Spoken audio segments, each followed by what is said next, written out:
ये दुनिया बहुत खूबसूरत है। खुला आसमान, बर्फ के चादर ओढ़े सफेद पहाड़, हरे भरे जंगल और कलकल बहती नदियाँ। यह प्रकृति का बेहद आकर्षक चेहरा है। लेकिन कुछ लोग ऐसे हैं जिन्होंने इस प्रकृति के एक सुंदर हिस्से पर अपना एकाधिकार कर लिया है। वे अपनी एक अलग दुनिया बसा चुके हैं जहां किसी भी बाहरी व्यक्ति का हस्तक्षेप वे बर्दाश्त नहीं कर पाते। आसमान से अगर इस द्वीप का नज़ारा लिया जाए तो यह किसी भी आम आइलैंड की तरह एकदम शांत और खूबसूरत है। लेकिन फिर भी यहाँ कुछ ऐसा है जिससे ना तो पर्यटक और ना ही मछुआरे इस द्वीप पर जाने की हिम्मत जुटा पाते हैं। शायद वे भी ये बात जानते हैं कि अगर एक बार यहाँ पहुँच गए तो कभी वापस नहीं आ पाएंगे। प्रशांत महासागर के नॉर्थ सेंटिनल आइलैंड पर एक ऐसी रहस्यमय आदमी जनजाति रहती है जिसका आधुनिक युग या इस युग के किसी भी सदस्य से कुछ भी लेना देना नहीं है। वह ना तो किसी बाहरी व्यक्ति के साथ संपर्क रखती है और ना ही किसी को खुद से संपर्क रखने देती है। जब भी उनका सामना किसी बाहरी व्यक्ति से होता है तो ऐसी हिंसा जन्म लेती है जिसमें उस बाहरी व्यक्ति की मौत लगभग निश्चित है।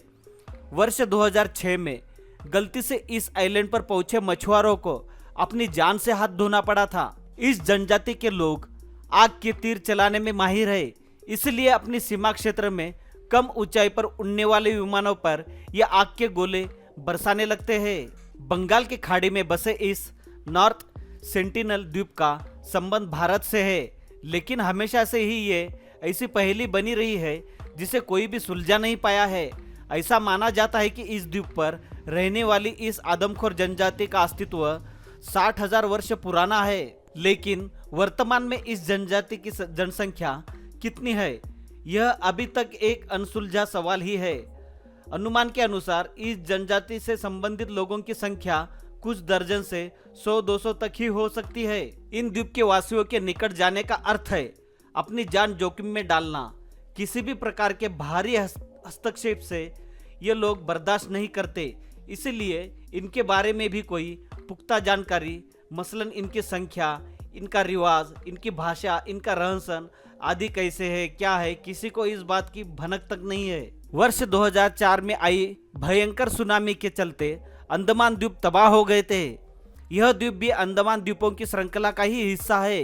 लेकिन सुनामी का इस जनजाति के जीवन पर क्या प्रभाव पड़ा, ये बात अभी तक किसी को नहीं पता है। सुनामी के बाद जब भारतीय तटरक्षक सेना ने वहां जाने का प्रयास किया तो इन लोगों ने हेलीकॉप्टरों पर आगे से तीर छोड़ने की कोशिश की। इस जनजाति से जुड़े लोगों के जीवन में संबंधित कोई भी ऐसी चीज नहीं मिल पाई है जिससे इनके विषय में कुछ भी पता चल सके। प्राचीन जनजातियों के विषय में शोध करने वाले दल या सामाजिक दलों का समूह अन्य जनजातियों तक पहुंचा तो, लेकिन इसकी एक स्पष्ट तस्वीर भी किसी के पास नहीं है, क्योंकि ये इतने खूंखार है कि अपने करीब किसी को आने ही नहीं देते। इसलिए इनसे संबंधित तस्वीर या वीडियो इतनी दूरी से बनाई जाती है कि इनकी स्पष्टता गायब हो जाती है।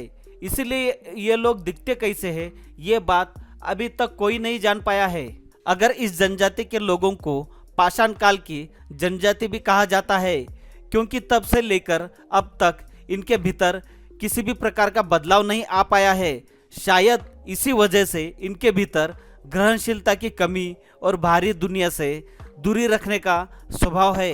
यह जनजाति विश्व की सबसे ज़्यादा खतरनाक और पृथक रह चुकी जनजाति है। इतना ही नहीं, यह एकमात्र ऐसी जनजाति भी है जिनके जीवन या अंदरूनी मामलों में स्वयं भारत सरकार दखल देने से कतराती है।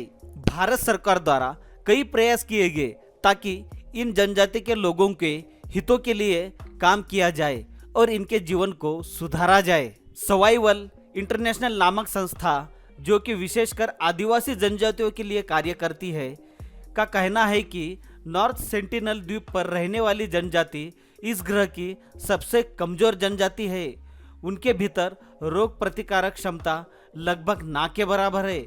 मामूली सी बीमारी की वजह से भी उनकी मौत हो सकती है। संस्था का कहना है कि अन्य लोगों से पूरी तरह पृथक होने की वजह से इन लोगों का संपर्क बाहरी दुनिया से पूरी तरह कटा हुआ है, इसलिए महामारी में इनकी जान जाने का बहुत ज्यादा खतरा है। 1980 के आखिरी दौर में लोहे या अन्य धातुओं की खोज के लिए गए लोगों और इन जनजाति के सदस्यों के बीच हुई हिंसा में इस जनजाति ने अपने बहुत से सदस्य गंवाए थे।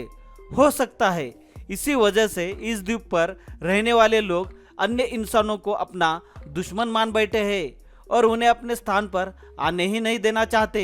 इंसान को प्रकृति की सबसे समझदार और सबसे ज्यादा ताकतवर कृति कहा जाता है, लेकिन ऐसी ताकत या समझदारी किस काम की जो इंसान को इंसान का ही दुश्मन बना दे।